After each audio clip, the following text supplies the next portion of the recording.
I don't want one day. I want forever, the billionaire confessed. Simone Davenport notices something that shouldn't be possible. Reid Calloway's hands are shaking. This is the same man whose name appears in financial magazines. The billionaire who buys entire city blocks without blinking. The man who sits at the head of corporate boards and decides the fate of buildings, neighborhoods, even livelihoods. Yet here he is, standing in the middle of his penthouse in Midtown Atlanta, 40 floors above the city lights. And his hands are trembling. He steps closer and gently lifts Simone's chin. His voice is calm, but his palms are warm and unsteady against her face. I don't want one day, he says quietly. Then he says the words that change everything. I want forever. Simone's heart nearly stops, because 7 years ago, she walked away from him, without ever knowing his name. Welcome to our channel, where we bring you emotional stories that stay with you. If you're new here, hit the subscribe button and turn on the notification bell so you never miss a story. And if you're returning, thank you. Your support means everything. Now, stay till the end, drop a comment with your thoughts, and let's begin. 2 months earlier, Simone Davenport wasn't thinking about love. She was thinking about survival. The certified letter arrived on a Tuesday morning while she was working at the Ruth Davenport Community Center in Vine City. She opened it casually. 30 seconds later, she was sitting on the hallway floor staring at the paper like it had just rewritten her life. Calloway Group had purchased the property. The community center, the one her grandmother built in 1984, was about to be demolished. 300 families depended on that place. After-school tutoring, senior meal programs, job training, food distribution. All of it could disappear overnight. And the man responsible? Reid Calloway, a billionaire developer who probably couldn't even find Vine City on a map. Simone tried doing things the right way first. Emails, letters, meeting requests, city council contacts. Nothing worked. So on the third Tuesday she stopped asking politely, and walked straight into his office. Reid Calloway was in the middle of a high-level meeting when the conference room door opened. A woman he had never seen before walked in like she belonged there. Everyone else froze. She introduced herself calmly. My name is Simone Davenport. I run the Ruth Davenport Community Center you just bought. Then she placed an old property deed on the table. My grandmother built it.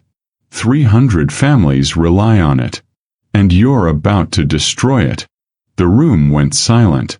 Reid stared at the document, then at her.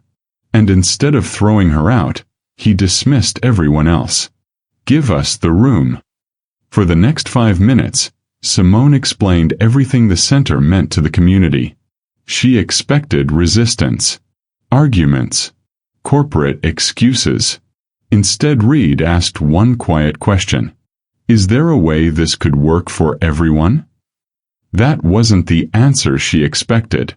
Then he asked something even stranger. Have we met before? Simone said no. But something about him felt familiar, like a memory she couldn't quite reach. Their next meeting lasted an hour. The one after that lasted 2 hours. Reid started visiting the center himself. At first it seemed like business. But then something unusual happened. He stayed. He helped a student with math homework. He sat through job training classes. He ate Ms. Lena's legendary catfish at the neighborhood fish fry. The community watched him closely, waiting for the moment the billionaire developer showed his true colors. But he kept showing up. And somewhere between community meetings and long conversations, Simone noticed something unsettling.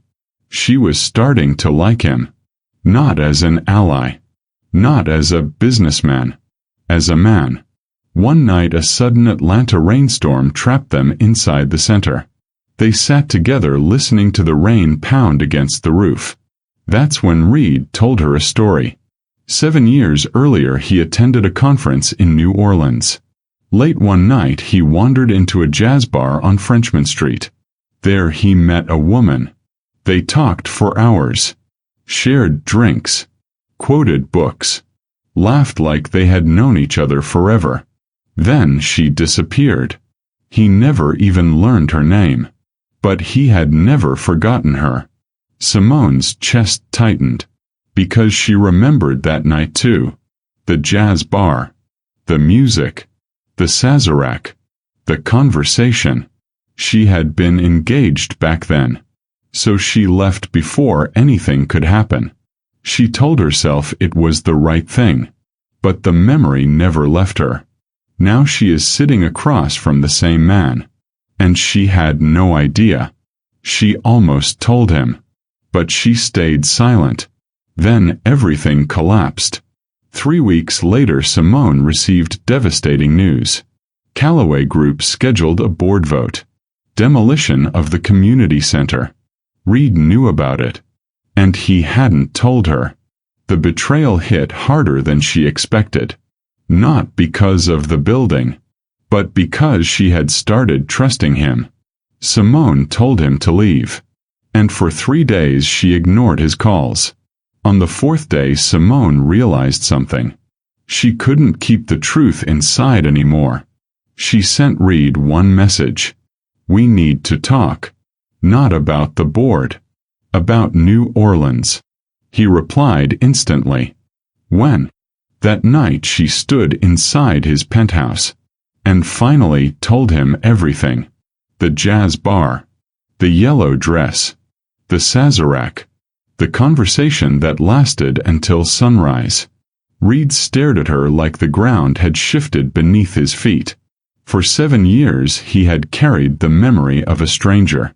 Now that stranger was standing in front of him. Then Reid revealed something she didn't expect. Earlier that same day he had already voted against the demolition. He had cast an emergency proxy vote before she even arrived. The board was furious. But the community center was safe. He stepped closer to her, his hands trembling again. I've thought about that night for 7 years, he said softly. Then he lifted her chin. I don't want one day. I want forever. Simone looked at him. 7 years of unfinished history. 4 months of growing feelings. 3 days of anger. And one truth finally spoken. Okay, she whispered. The board still voted. 4 members supported demolition. Only 1 voted against it. Reid Calloway. But that single vote changed everything. He restructured the project, working with Simone to create a community land trust that preserved the Ruth Davenport Center and built affordable housing around it. 3 board members resigned. The center stayed open. Simone's grandmother's name remained on the wall where it had always been. Months later Simone found a note beside a Coltrane record on Reid's nightstand. 4 simple words written in his handwriting. I meant forever. And this time, neither of them walked away. If you're feeling this story, hype it so others can find it. Comment where you're watching from now. Back to the story. What would you rate this story? Drop 0 to 10 in the comments right now. If this story moved you, hit the subscribe button for more emotional journeys every day. And if it truly touched your heart, consider leaving a super thanks. Your support helps us create more stories like this. Every contribution, big or small, means a lot. Ready for the next story? It's even more dramatic than this. Click now. Thank you for being part of this journey.